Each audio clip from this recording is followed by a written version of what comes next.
शहर के सबसे व्यस्त रेलवे स्टेशन के प्लेटफॉर्म नंबर 3 पर हर दिन एक ही चेहरा दिखाई देता था। फटे हुए कपड़े, हाथ में एक पुराना कटोरा और आंखों में खालीपन। उसका नाम था कबीर। कबीर पिछले 8 सालों से उसी स्टेशन पर भीख मांग रहा था। लोग आते, कुछ सिक्के डालते और बिना देखे आगे बढ़ जाते। धीरे धीरे कबीर ने भी खुद को वही मान लिया था, मैं बस एक भिखारी हूं। लेकिन कबीर हमेशा ऐसा नहीं था। एक समय था जब वह एक छोटे से गांव में अपने पिता के साथ फूलों की खेती करता था। उसे फूलों से बहुत लगाव था। वह कहता था, फूल सिर्फ खुशबू नहीं देते, उम्मीद भी देते हैं। लेकिन एक हादसे में उसके पिता की मौत हो गई और कर्ज में डूबकर उसे शहर आना पड़ा। शहर ने उसे काम नहीं दिया और धीरे धीरे उसने भीख मांगना शुरू कर दिया। एक दिन प्लेटफॉर्म पर एक ट्रेन रुकी। उसमें से एक आदमी उतरा, साफ सुथरे कपड़े, शांत चेहरा और आंखों में अजीब सी गहराई। वह कबीर के सामने रुका। कबीर ने आदत के मुताबिक हाथ बढ़ाया, साहब कुछ दे दीजिए। आदमी ने उसकी आंखों में देखा और बोला, तुम क्या दे सकते हो? कबीर चौंक गया। वह बोला, मैं भिखारी हूं, मेरे पास देने के लिए कुछ नहीं है।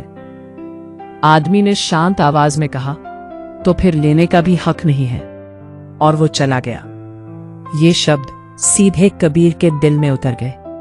उस रात कबीर प्लेटफॉर्म के कोने में बैठा रहा। पहली बार उसने खुद से सवाल किया, क्या मेरे पास सच में देने के लिए कुछ नहीं है? अगले दिन वो स्टेशन के बाहर घूम रहा था। तभी उसकी नजर कुछ जंगली फूलों पर पड़ी। उसी पल उसे अपने पिता की बात याद आई, फूल उम्मीद देते हैं। उसने कुछ फूल तोड़े और प्लेटफॉर्म पर वापस आ गया। अब जब भी कोई उसे पैसे देता, वो बदले में एक फूल दे देता। शुरुआत में लोग हैरान हुए, लेकिन फिर लोग मुस्कुराने लगे। कुछ लोग सिर्फ फूल लेने के लिए उसे पैसे देने लगे। धीरे धीरे कबीर ने महसूस किया, लोग उसे भीख नहीं दे रहे थे, वे उसके फूल खरीद रहे थे। अब कबीर रोज सुबह जल्दी उठता, फूल ढूंढता, उन्हें साफ करता और प्लेटफॉर्म पर बेचता। उसके अंदर कुछ बदल रहा था। उसकी चाल बदल गई थी, उसकी आंखों में चमक आ गई थी। कुछ हफ्तों बाद वही आदमी फिर से प्लेटफॉर्म पर आया। इस बार कबीर ने हाथ नहीं फैलाया। वह सीधा उसके पास गया और बोला, आज मैं भीख नहीं मांगता, अगर आप चाहें तो ये फूल खरीद सकते हैं। आदमी मुस्कुराया। उसने पैसे दिए और फूल लिया।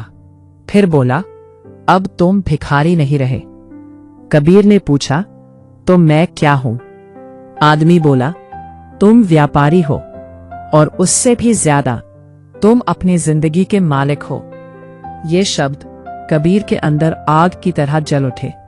उस दिन कबीर ने एक फैसला लिया, मैं अब कभी भीख नहीं मांगूंगा। कुछ महीनों बाद प्लेटफॉर्म नंबर 3 पर एक छोटा सा फूलों का स्टॉल था। लोग वहां लाइन लगाकर फूल खरीदते थे। और 1 साल बाद उसी शहर में कबीर फ्लावर्स नाम की एक दुकान थी। एक दिन वही आदमी फिर से आया। इस बार कबीर सूट पहने हुए था। दोनों ने एक दूसरे को देखा और मुस्कुराए। आती बोला, पहचान लिया? कबीर ने हाथ मिलाते हुए कहा, ने मुझे पहली बार बताया था कि मैं खाली हूं, और दूसरी बार बताया कि मैं कौन हूं। आदमी बोला, और अब? कबीर ने आत्मविश्वास से कहा, अब मुझे किसी की जरूरत नहीं कि वो मुझे बताए मैं कौन हूं। दोस्तों, जिंदगी में सबसे बड़ी गरीबी पैसे की नहीं होती। सबसे बड़ी गरीबी होती है अपनी पहचान भूल जाना।